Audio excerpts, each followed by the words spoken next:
Hello guys, welcome to my YouTube channel, and today we will read a well-known poem on his blindness written by a great poet John Milton, who is well known for his great epic Paradise Lost. तो guys ये जो इनकी poem है on his blindness, ये एक तरह से autobiographical work है इनका। तो गाइज क्या है कि इसमें इन्होंने अपने दुख को व्यक्त किया है, अपनी पीड़ा को इसमें दर्शाया है, अपनी व्यथा को व्यक्त किया है। व्यथा क्या है कि वो 44 ईयर्स की एज में अंधे हो गए। अब दुनिया क्या है उनके लिए अंधकार में हो गई है क्योंकि वो अंधे हो गए हैं। 44 ईयर्स की कोई एज नहीं होती है, बहुत कम एज होती है, तो वो 44 ईयर्स की एज में अंधे हो जाते हैं। ये बहुत बड़ा दुख होता है, खासकर एक राइटर के लिए जो लिखता है, लिखने का हुनर है जिसके अंदर। अब वो अंधे हो गए हैं तो उन्हें इस बात का बहुत बड़ा दुख है कि अब वो कैसे लिखेंगे, कैसे अपना हुनर दुनिया को दिखाएंगे। जो भगवान ने, गॉड ने उन्हें एक हुनर दिया है और एक प्रतिभा दी है, उसको कैसे वो दुनिया को दिखाएंगे। तो इससे बड़ा दुख उनके लिए नहीं है। बहुत ही इम्पोर्टेंट पोएम रही है उनके टाइम की, और इसके सारे की फैक्ट्स को भी हम यहाँ पर डिस्कस करने वाले हैं। तो वीडियो में बने रहिएगा लास्ट तक मेरे साथ, और वीडियो को बिना स्किप किए देखिएगा ताकि आपका एक भी कन्फ्यूजन ना रहे, सारे कन्फ्यूजन आपके दूर हो जाएंगे। और चलिए अब सबसे पहले बात कर लेते हैं इसके टाइटल की।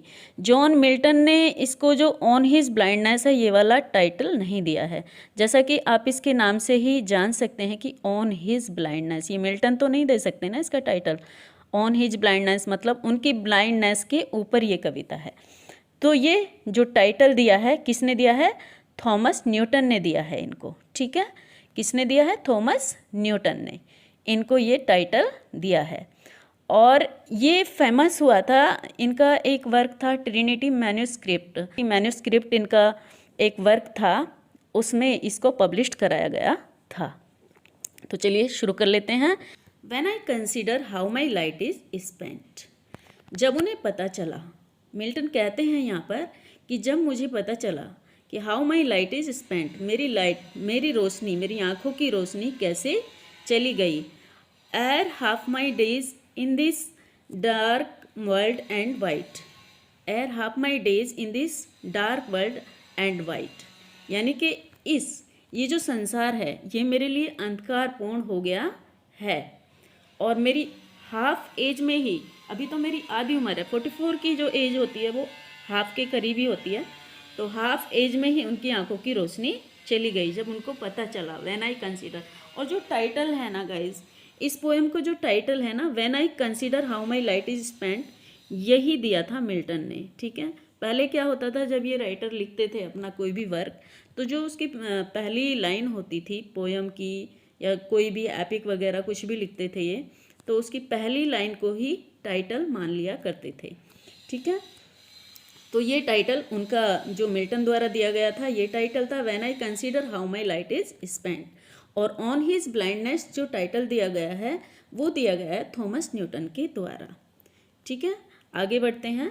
जब when I consider how my light is spent ere half my days is this dark world and wide, यानी कि उन्हें बहुत बुरा लग रहा है जब उनकी आंखों की रोशनी चली गई है 44 की एज में, जब उनकी आधी उम्र है, तो संसार क्या हो गया है उनके लिए?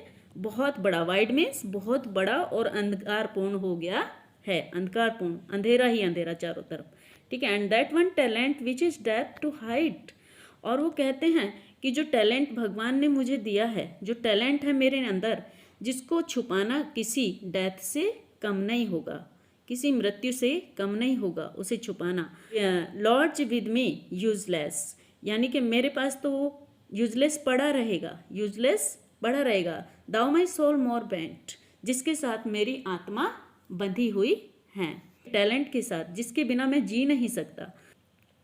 To serve there with my maker, maker जो यहाँ बोला गया है भगवान को बोला गया है, जिसने मुझे बनाया है मतलब, तो उसकी सेवा में, there with my maker and present my true account lest he returning चाइट।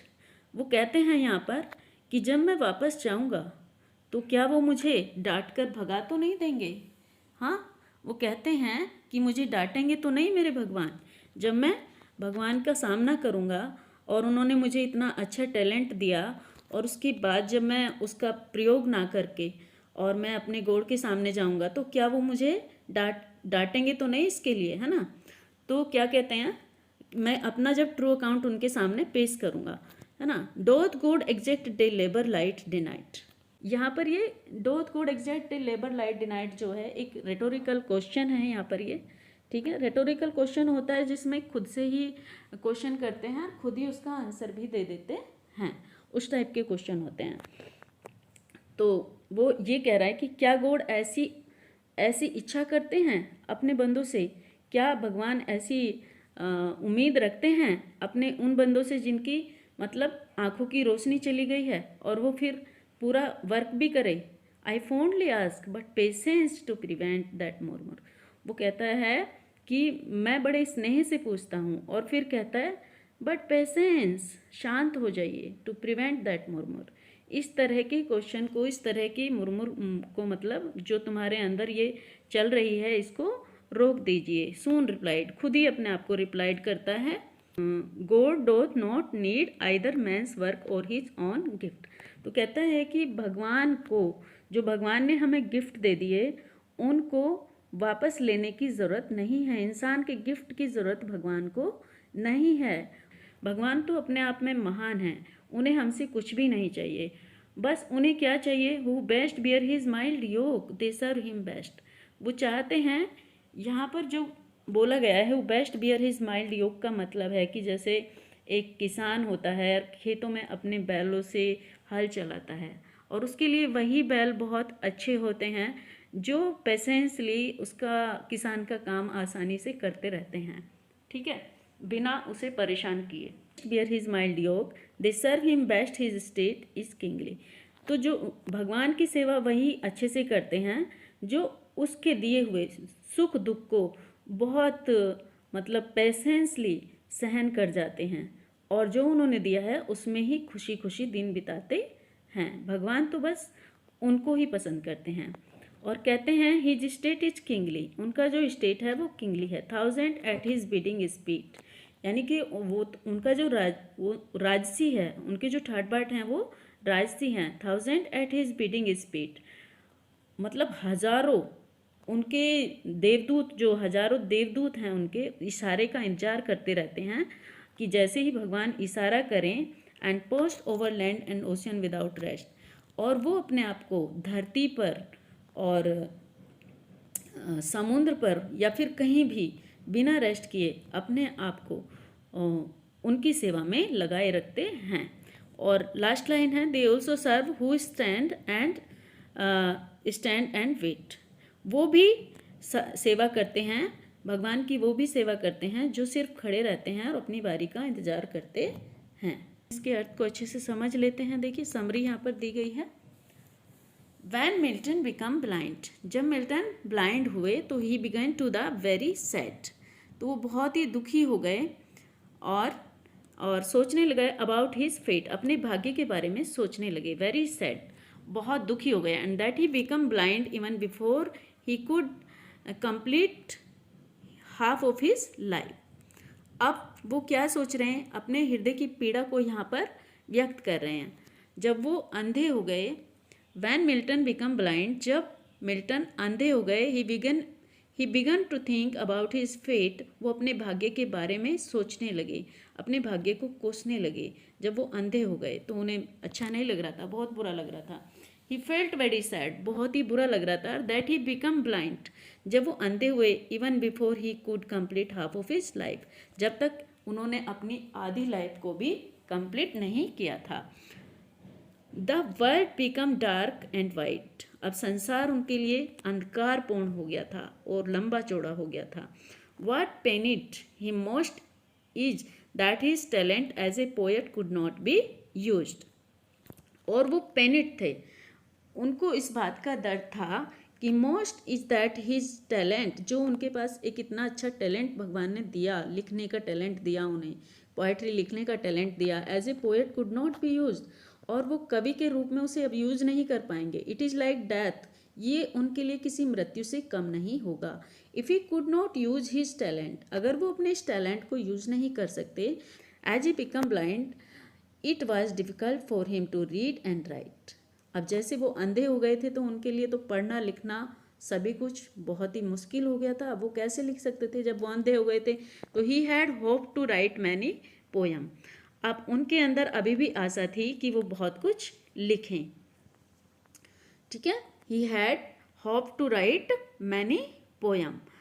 अभी भी उनके अंदर इच्छा थी कि वो बहुत सी पोयम लिखे, but the chance was lost. लेकिन अब उनके पास चांस नहीं था। कैसे लिखते? अंधे हो गए थे। On the day of judgment, अब वो कहते हैं कि जब भगवान के सामने मैं जाऊंगा, जब जजमेंट का दिन आएगा, जब न्याय का दिन आएगा, when all the soul will meet God, जब भगवान से सारी आत्माएं मिलती हैं तो मिल्टन भी मिलेंगे।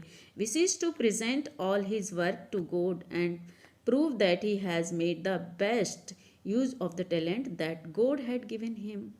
अब वो कैसे प्रूव करेगा कि भगवान ने जो उन्हें टैलेंट दिया है ना, तो उसका उसने क्या यूज किया, कैसे भगवान का सामना करेगा। But blindness denied him the chance, लेकिन जो उसका अंधापन था, उसके चांस को, जो उसका लिखने का मतलब एक हुनर था, उसकी वजह से वो डिनाई हो गया था, बेकार हो गया था। इन एगोनी एंड एंगर, इसी नाराजगी में, इसी एगोनी में मिल्टन क्वेश्चन गॉड, भगवान से एक क्वेश्चन भी कर लेते हैं, भगवान से प्रश्न पूछ लेते हैं। If he wanted Milton to use his talent, अगर भगवान चाहते हैं कि मिल्टन अपने टैलेंट को यूज करे ऑफ राइटिंग पोएट्री, पोएट्री को यूज लिखने के लिए, तो why did he take his sight, उसने उसे अंधा क्यों कर दिया, उसकी आंखों की रोशनी क्यों छीन ली। After some time the goddess of patient answers his questions, और कुछ ही देर बाद अब उसके यहाँ पर दो मन हो जाते हैं, दो मन हो जाते हैं, एक जो क्वेश्चन करता है और दूसरा जो आंसर करता है। यानी कि ये है यहाँ पर रेटोरिकल क्वेश्चन। तो रेटोरिकल क्वेश्चन का आंसर वो देते हैं कि आफ्टर सम टाइम, जो गोडेस होती हैं, जो पेशेंस का देवता होता है, वो आंसर करता है उसके क्वेश्चन का स्वयं ही। और वो कहती है, पेशेंस की देवी कहती है, God doesn't want men's work of his gift, यानी कि भगवान को ज़रूरत नहीं है इंसान के वर्क की या फिर उसके गिफ्ट की। The people who accept God and his decisions willingly, भगवान क्या होते हैं उन लोगों के लिए? भगवान तो ये चाहते हैं कि जो लोग उसको एक्सेप्ट करते हैं, भगवान को, और उसके डिसीजन को एक्सेप्ट करते हैं अपनी इच्छा से और खुशी खुशी, they are the best servant of God, वही भगवान के सबसे अच्छे सर्वेंट होते हैं। भगवान के लिए सबसे बड़ी सेवा वही होती है, जो भगवान ने उन्हें दिया है उसे खुशी खुशी वो सहन करें और जिएं। God has many angels to serve him, भगवान के पास तो लाखों देवदूत हैं उसकी सेवा करने के लिए। Man and his work are nothing before them, मनुष्य और उसके वर्क की तो उसे कभी भी ज़रूरत नहीं पड़ी। Only those who stand and wait patiently, भगवान के लिए कौन है अच्छे? भगवान किनको ज़्यादा सम्मान करते हैं? सिर्फ उनको जो इंतज़ार करते हैं पेशेंसली भगवान की इच्छा का, जो खड़े रहते हैं। Who bear their problem without any murmuring, जो अपनी समस्याओं को बिना प्रश्न किए, बिना ये प्रश्न उठाए कि ऐसा क्यों हो गया, सहन करते रहते हैं और अपनी लाइफ को खुशी खुशी जीते रहते हैं। दे सर्व गॉड द बेस्ट, वो भगवान की सबसे अच्छी सेवा करते हैं। तो चलिए आगे कर लेते हैं इसके की फैक्ट्स। तो ये जो फर्स्ट लाइन है इसकी, when I consider how my light is spent, जब मुझे पता चला कि कैसे मेरी आंखों की रोशनी चली गई। तो ये ऑन हिज ब्लाइंडनेस जो इसका टाइटल है, इसके लिए जाना जाता है। ये भी एक टाइटल है जो मिल्टन ने दिया है, और ऑन हिज ब्लाइंडनेस है जो थॉमस न्यूटन ने दिया है। One of the best noun of the sonnets of John Milton, इनका सबसे बेस्ट सोनेट के रूप में इसे जाना जाता है जॉन मिल्टन का। और इन्होंने टोटल जो सोनेट लिखे थे 24 सोनेट लिखे थे। Milton was completely blind by the year 1652 at the age of 44, यानी कि 1652 में ये कम्प्लीटली ब्लाइंड हो गए थे तब इनकी एज रही थी 44 साल की एज। कोई एज नहीं होती है, बहुत कम एज होती है। और एक ये ऑटोबायोग्राफिकल पोएम मानी जाती है। क्यों मानी जाती है? क्योंकि मिल्टन ने अपने अंधेपन के ऊपर ही इसको लिखा है। अपने जब ये लिखी गई है तो ये आयम्बिक पेंटामीटर में लिखी गई है। आयम्बिक पेंटामीटर क्या होता है ये आप अच्छी तरह से यहाँ पर मैं आपको समझाऊंगी। आयम्बिक पेंटामीटर जो होता है उसमें 5 फीट एंड 10 लेबल होते हैं। अब 5 फीट क्या होते हैं और 10 लेबल क्या होते हैं यहाँ पर मैं आपको अच्छे से एक्सप्लेन करने वाली हूँ। तो जो 5 फीट होते हैं, 5 फीट कहते हैं इनको, जैसे एक जो स्लेबल हैं 1 फीट के अंदर टू स्लेबल आते हैं। जैसे ये है, ये 2 स्लेबल हैं, ये 1 फीट है, इसको 1 फीट माना जाएगा। क्या माना जाएगा? 1 फीट माना जाएगा। और स्लेबल कितने माने जाएंगे? 2, 1 और ये 2, ये ठीक है। तो कितने हो जाते हैं? 5 फीट हो जाते हैं ये। 1 फीट 1, एक ये फीट हो गया 2, एक ये हो गया 3, एक ये हो गया 4, एक ये हो गया 5। अब हर एक फीट में क्या है? 2 सिलेबल हैं। तो 2 सिलेबल हैं तो कितने टोटल सिलेबल हो गए? टोटल सिलेबल कितने हो गए? 5 × 2 हो गए 10। तो टोटल हो गए 10 सिलेबल इसके अंदर, ठीक है। अब आयम्बिक पेंटामीटर इसको कैसे बोलते हैं? आयम्बिक पेंटामीटर में जो होता है एक पैटर्न और होता है अनस्ट्रेस और स्ट्रेस का, ठीक है। पहला जो सिलेबल होता है वो अनस्ट्रेस होता है और दूसरा जो सिलेबल होता है वो स्ट्रेस होता है। इस तरह से होता है unstress, stress, unstress, stress, unstress, stress, unstress, stress, unstress, stress. इस तरह से होता है। अब ये अनस्ट्रेस और स्ट्रेस क्या होता है? अनस्ट्रेस वो होता है जिसमें हम बोलने में कम फोर्स लगाते हैं, कम फोर्स लगता है जिसे बोलने में, जिस वर्ड को बोलने में कम फोर्स लगता है वो अनस्ट्रेस होता है।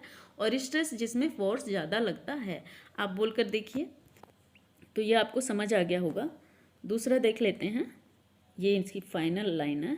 And post over land and ocean without rest they also serve. देखिए दोनों ही लाइनें जो हैं बहुत ही इम्पोर्टेंट हैं। ये वाली भी एग्जाम में आती हैं। When I consider how my light is spent ere half my days in this dark world and wide. ये शुरू की दोनों लाइनें हैं, एग्ज़ाम में पूछ ली जाती हैं कि किस पोएम से ये लाइनें ली गई हैं या किस राइटर ने इस लाइनों को लिखा है, इन लाइनों को लिखा है। तो आप आंसर करेंगे मिल्टन ने लिखा है, ऑन हिज ब्लाइंडनेस से ली गई लाइनें हैं। फाइनल लाइन तो मोस्टली आ जाती हैं, अधिकतर आती हैं एग्जाम में final line. They also serve, ये वाली लाइन आती है, they also serve who only stand and wait.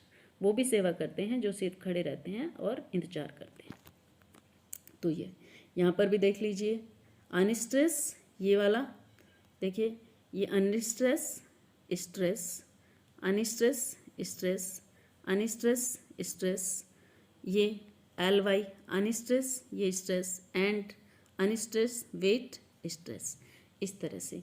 और इसके अंदर भी 10 लेबल हैं और 5 फीट हैं, ठीक है। तो ये आपको आई थिंक समझ आ गया होगा। राइमिंग स्कीम इसकी देख लेते हैं कि राइमिंग स्कीम इसकी क्या है।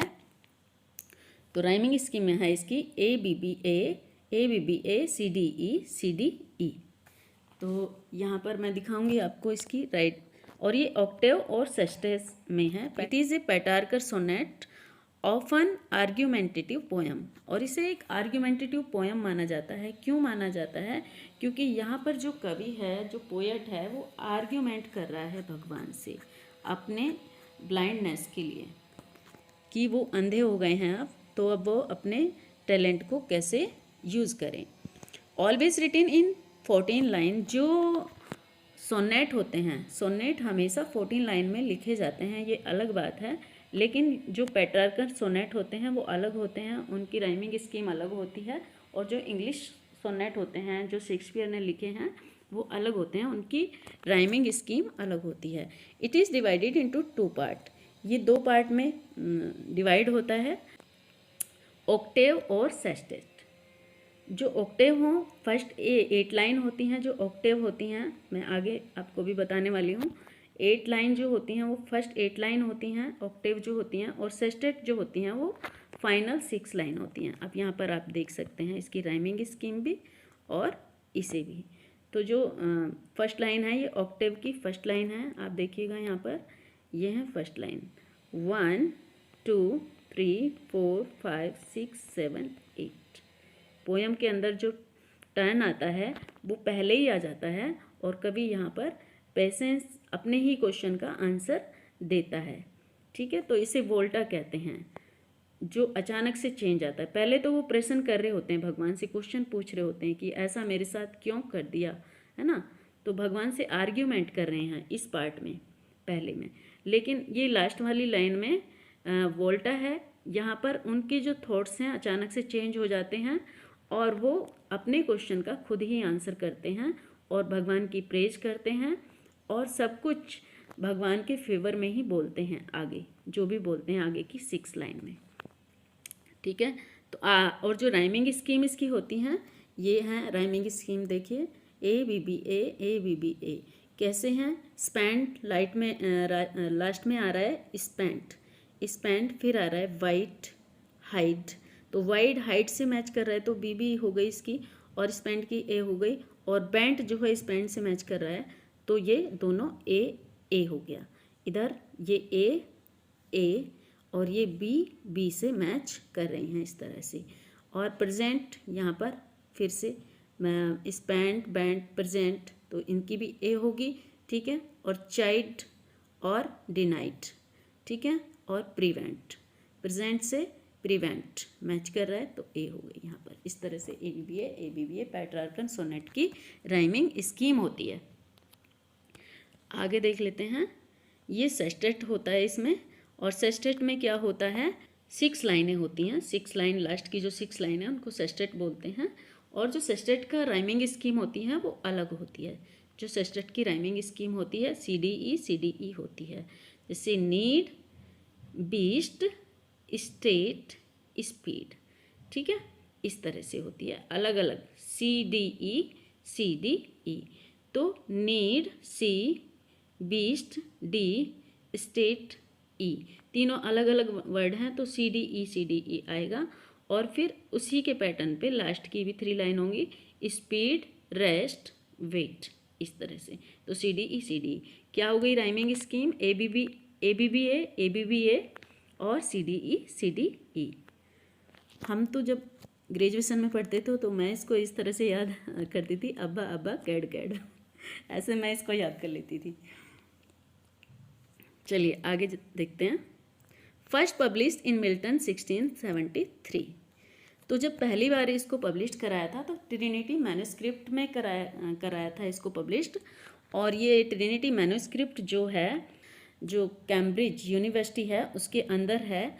ये ट्रिनिटी मैन्युस्क्रिप्ट आपको अभी भी देखने के लिए मिल जाएगी, कभी आप जाएंगे तो, और उसकी लाइब्रेरी में आपको मिलेगी ट्रिनिटी मैन्युस्क्रिप्ट, और उसी में इसको पब्लिश कराया गया था।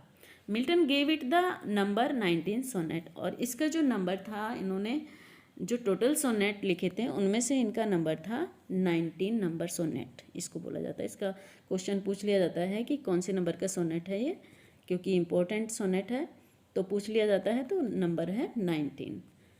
आगे देखिए, जो टाइटल है ऑन हिज ब्लाइंडनेस, मैंने स्टार्टिंग में ही बता दिया था आपको, थॉमस न्यूटन ने दिया। In his 1761 edition of Milton poetry, इन्होंने अपनी एक एडिशन ऑफ मिल्टन पोएट्री लिखा था, इन्होंने अपना एक एडिशन, तो उसमें इन्होंने इस पोएम को जो है ये टाइटल दिया था, ऑन हिज ब्लाइंडनेस। मिल्टन की पोएट्री लिखा था इन्होंने, इनका एक वर्क था मिल्टन की पोएट्री। ठीक है, आगे देखते हैं। ऑल पेट्रार्कर सोनेट हैव ए वोल्टा और ए टर्न। अब जितने भी पेट्रार्कर सोनेट होते हैं उनमें सभी में वोल्टा आता है, यानी कि एक टर्न आता है, जैसे ऑन हिज ब्लाइंडनेस में आया, उसी तरह से जितने भी होते हैं ऑक्टेव और सेस्टेट में लिखे हुए होते हैं पेट्रार्कर सोनेट, और बीच में उनमें एक वोल्टा जो टर्न होता है, अचानक से चीज़ें चेंज हो जाती हैं, वो उसको वोल्टा कहते हैं। और ये एग्ज़ाम में पूछ लिया भी जाता है कि वोल्टा क्या होता है। ठीक है, तो ये आपको पता होना चाहिए कि अचानक से चीज़ें चेंज हो जाती हैं जिसमें, ठीक है, suddenly things change. This is the moment in the poem where the speaker change his mind, उसका माइंड चेंज हो जाता है अचानक से, and begins to critic the argument he has made so far in the poem, और उसी जो argument वो खुद अपने लिए कर रहे थे उसी के विरुद्ध हो जाते हैं वो, ठीक है, उसी के अगेंस्ट हो जाते हैं और खुद ही उनका आंसर करते हैं फिर, ठीक है। और ये स्टार्टिंग की लाइन है, इंपॉर्टेंट लाइन है, when I consider how my light is spent ere half my days in this dark world and wide, ठीक है। तो इनको आपने अच्छे से याद कर लेना है, एग्जाम में आ जाती हैं। The poet says that the light has left his eyes even before half his life is over, that is just when he is about to reach his middle age. यानी कि कवि यहाँ पर अपने हृदय की व्यथा को व्यक्त करता है कि वो कहता है कि उसकी जो आँखों की रोशनी है वो चली गई है, जबकि उसकी आधी उम्र भी अभी पूरी नहीं हुई है। That is just when he is about to reach his middle age, अभी वो अपनी पूरी आधी एज तक भी नहीं पहुंचा है कि उसकी आंखों की रोशनी भगवान ने छीन ली है। यहाँ पर और की फैक्ट्स मैंने कुछ दिए हैं, इन्हें भी देख लेते हैं। It is an inspirational poem, ये एक इंस्पिरेशनल पोयम है। कैसे है इंस्पिरेशनल पोयम? क्योंकि जो मिल्टन हैं 44 ईयर्स की एज में अंधे हो जाते हैं और उसके बावजूद भी उनके जो वर्क हैं वो सराहनीय हैं। जो पैराडाइज लॉस्ट जैसा एक ग्रेट एपिक है उनके जैसा एपिक दूसरे किसी कवि ने लिखा नहीं है। तो पैराडाइज लॉस्ट, पैराडाइज रिगेन्ड और भी बहुत सारे वर्क उन्होंने लिखे हैं अपने अंधे होने के बाद। तो ऐसे ऐसे वर्क उन्होंने लिखे हैं जिनकी किसी और पोएट से, किसी और कवि से कोई कंपैरिजन ही नहीं की जा सकती है। और दूसरा है इसमें तो इंस्पिरेशनल इसलिए रही है ये कि वो अंधे होने के बावजूद भी इतना कुछ कर सकते हैं। तो हम जिन मनुष्यों को भगवान ने सब कुछ दिया है, आँखें हैं हमारी, सब कुछ है, तो हम क्यों नहीं कर सकते? हमें भी करना चाहिए। दूसरा है थीम जो रही है लेमेंट हिज ब्लाइंडनेस, जो इसकी एक और थीम रही है, इसे भी आपने याद कर लेना है। लेमेंट हिज ब्लाइंडनेस यानी उन्होंने दुख प्रकट किया है इस कविता के अंदर अपने अंधेपन के ऊपर, ठीक है। और इसके अंदर एक फिगर ऑफ स्पीच है, ये लाइन है, though my soul more bent to serve there with my maker. तो ये जो मेकर है, ये मेकर के लिए ये फिगर ऑफ स्पीच पूछी गई है इसके अंदर। तो ये फिगर ऑफ स्पीच है जो मेकर बताया गया है, भगवान को बताया गया है, तो इसके अंदर मेटाफर यूज़ हुआ है, ठीक है। तो मेटाफर इन लाइनों के ऊपर यहाँ पर पूछ लिया जाता है, क्वेश्चन एग्जाम में आ जाता है कि बताइए क्या फिगर ऑफ स्पीच है इन लाइन्स में, तो ये है मेटाफर। आपको मेकर से ही आपको पता चल जाना चाहिए। मेकर भगवान को यहाँ पर बोला गया है, गॉड को बोला गया है। One talent mention in on his blindness, अब इसके अंदर एक टैलेंट को भी मेंशन किया गया है, ठीक है। तो कौन सा टैलेंट है जो मेंशन किया गया है इसके अंदर? जो टैलेंट है वो राइट पोएट्री को लिखने का टैलेंट यहाँ पर मेंशन किया गया है। आगे देख लेते हैं। Who best bear his mild yoke, देखिए यहाँ पर एक और फिगर स्पीच दिया गया है। ये भी लाइनें आ जाती हैं एग्जाम में कि क्या फिगर ऑफ स्पीच है इसके अंदर। तो बेस्ट बियर से आप अंदाज़ा लगा सकते हैं कि ये बेस्ट बियर और माइल्ड योक एक दूसरे के अपोजिट हैं। तो यहाँ पर है ऑक्सीमोरन इसकी फिगर्स ऑफ स्पीच। तो सेंटन कंसर्न का मतलब है faith and relationship with God, भगवान के साथ जो है, भगवान में विश्वास करना और अपने रिश्ते को भगवान के साथ अच्छा बनाए रखना। सेंटन कंसर्न का मतलब है ऑन हिज ब्लाइंडनेस के अंदर, ठीक है गाइस। तो ये थी आपकी पोयम। गाइस आप यहाँ से इसको हिंदी में पढ़ सकते हैं। मैंने पूरे सोनेट का हिंदी में एक्सप्लेनेशन यहाँ पर दिया है, तो आप इसे यहाँ से पढ़ लीजिएगा। आप स्क्रीनशॉट भी ले सकते हैं, स्क्रीनशॉट ले करके और आराम से पढ़ लीजिएगा इसको, ठीक है। इस तरह से देख लीजिए, ओके। देखिए गाइस, हम दोनों का गुरु शिष्य का रिश्ता होता है, ठीक है। तो ये जो लास्ट में इमेज लगी है ये काम आपका है और बाकी काम जो पढ़ाने का है वो मेरा है। तो बस आप इतना सा काम आपको करना है और गुरु दक्षिणा आपकी कंप्लीट हो जाएगी। Thanks for watching this video.